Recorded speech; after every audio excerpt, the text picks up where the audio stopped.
दोस्तों, क्या आप जानते हो ईयर 1900 में न्यूयॉर्क में 99% घोड़ा गाड़ी चलती थी और 1% व्हीकल्स यानी कार्स, और मात्र 13 साल में ये बिल्कुल उल्टा हो गया। मतलब 99% कार्स चल रही थी रोड पे और सिर्फ 1% घोड़ा गाड़ी। This is an example of how technology evolves and it evolves fast. आज भी ये हर जगह हो रहा है, आपने सुना ही होगा एआई के बारे में। और आज हम बात करने वाले हैं मोबिलिटी और एनर्जी के बारे में। दुनिया की काफी बड़ी ऑयल कंपनीज इन्वेस्ट कर रही हैं in renewable energy, alternate sources of energy and fuelling. Parallelly जितने भी बड़े कार एंड व्हीकल मैन्युफैक्चरर्स हैं ये ऑल्टरनेट टेक्नोलॉजीज में इन्वेस्ट कर रहे हैं, like EVs, hydrogen, because the future of oil seems bleak.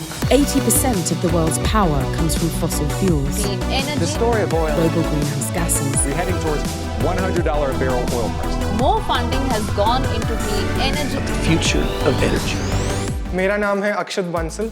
अगर कंपेयर करें आईसी और ईवी को तो मेजर डिफरेंस है एनर्जी एंड एफिशिएंसी। आईसी की एफिशिएंसी सिर्फ 20% है, मतलब कि 80% एनर्जी तो वेस्ट ही हो जाती है इन हीट एंड साउंड। और अगर वहीं कंपेयर करें ईवी को तो यहाँ 85% एनर्जी जो स्टोर्ड है बैटरी में वो पूरी कन्वर्ट हो सकती है टू रन द व्हीकल। अगर देखा जाए तो एक ईवी 3 टाइम्स मोर एफिशिएंट है देन अ आईसी व्हीकल। गाड़ी खरीदना तो हर एक कॉमन मैन का सपना है, बट सिर्फ गाड़ी खरीद के बात खत्म नहीं होती। गाड़ी को चलाने और मेंटेन करने में भी उतना ही पैसा खर्च होता है जितना उसे खरीदने में लगता है। एंड आपको जान के ये हैरानी होगी कि ईवीज में इंजन होता ही नहीं, ये सिर्फ बैटरी और मोटर से चलता है। Very similar to the toy car you had in your childhood. And EVs और आईसीई के बीच में एक और कैटेगरी है हाइब्रिड, जैसे कि ग्रैंड विटारा बाय मारुति। इसमें छोटा बैटरी होता है एंड ये फ्यूल पे भी चलती है हायर स्पीड्स पे, और बैटरी पे चलती है जब बहुत स्लो स्पीड होता है। इससे रेंज और माइलेज बढ़ जाती है इस पूरे व्हीकल की। तो जनरली आपको सेविंग होती है 10 to 20% over a conventional IC vehicle. ठीक है यार, टेक वेक की बात तो हो गई,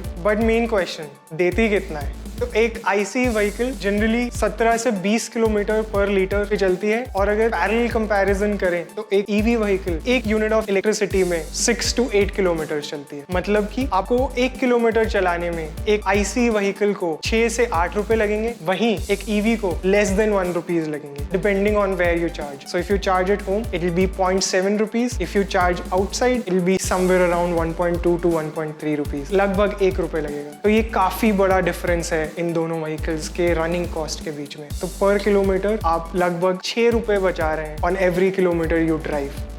तो रनिंग कॉस्ट तो कम है ईवीज का काफी, लेकिन आज के डेट में ईवीज महंगी भी हैं। अगर मैं बात करूं टाटा नेक्सॉन की, तो टाटा नेक्सॉन पेट्रोल का टॉप वर्जन आता है अराउंड 13.5 लाख का, वहीं नेक्सॉन ईवी का टॉप वेरिएंट आता है अराउंड 19.5 लाख का। तो ये रफली 6 लाख का डिफरेंस है आज की रेट में, जो कि ब्रेक इवन होगा अगर आप 1 लाख किलोमीटर चलाएंगे। तो ईवीज काफ़ी मेक सेंस करता है उन लोगों के लिए जिनका रनिंग डेली बहुत ज़्यादा है। तो अगर आपका रनिंग 50 किलोमीटर पर डे से ज़्यादा है तो you should definitely go for an EV. तो apart from the cost let's also discuss what are the differences are there. पहला चीज़, राइड क्वालिटी। राइड बहुत ही स्मूथ है एक ईवी में। IC might be smooth depending on how premium the vehicle is because there are engine vibrations, and EV ride काफी smooth भी है because यहाँ कोई engine ही नहीं है तो कोई vibration नहीं है, and the best part EV ride is very quiet। भाई पर V8 करंट के बिना मजा कैसे आएगा? यार दर्द तो वैलिड है, लेकिन एक्सेलरेशन मेरी नेक्सॉन 14 सेकंड में 100 टाप लेती है और नेक्सॉन EV 8.9 सेकंड में। क्या? तो एक्सेलरेशन बहुत तेज है। तो हमने जान लिया कि ईवीज चलाना काफ़ी बेटर है और काफ़ी क्रेजी एक्सपीरियंस है, बट क्या ये एनवायरनमेंट के लिए भी अच्छी हैं? ऑनेस्टली ऑन डे 1 तो नहीं। On day 1 EV is more polluting than an IC vehicle because manufacturing of lithium takes toll on the environment, but as you drive EVs they become greener. So over a period of 2 years your EV will become green, and over its lifetime it is a much better vehicle in terms of environmental effect than an IC vehicle। and अगर आपको इस topic के बारे में और जानना है तो हमारी पिछली वीडियो देखकर और बेहतर से ये जान सकते हैं। बट क्योंकि ये टेक्नोलॉजी काफ़ी नई है तो आई एम श्योर आपको काफ़ी सारे डाउट्स होंगे। तो अब हम बस्ट करेंगे मिथ्स अबाउट ईवीज। क्या तुम्हारी ईवी बारिश में चलेगी भी और दौड़ेगी भी, and all these vehicles are safe to drive in rain और वाटर क्लॉग्ड एरिया। और बैटरी खराब हो गई तो? बैटरी हो तो सकती है, but most of these batteries are under warranty for 8 years और up to 1.5 lakh kilometres. And अगर खराब होती भी है तो आपको पूरी बैटरी रिप्लेस नहीं करनी। Battery is made up of individual cells, very similar to the ones you put in your remote. तो अगर खराब होगी तो आपको इंडिविजुअल सेल बदलने, ना कि द एंटायर बैटरी। पर ये नया टेक है, मेंटेनेंस तो पक्का हाई होगा।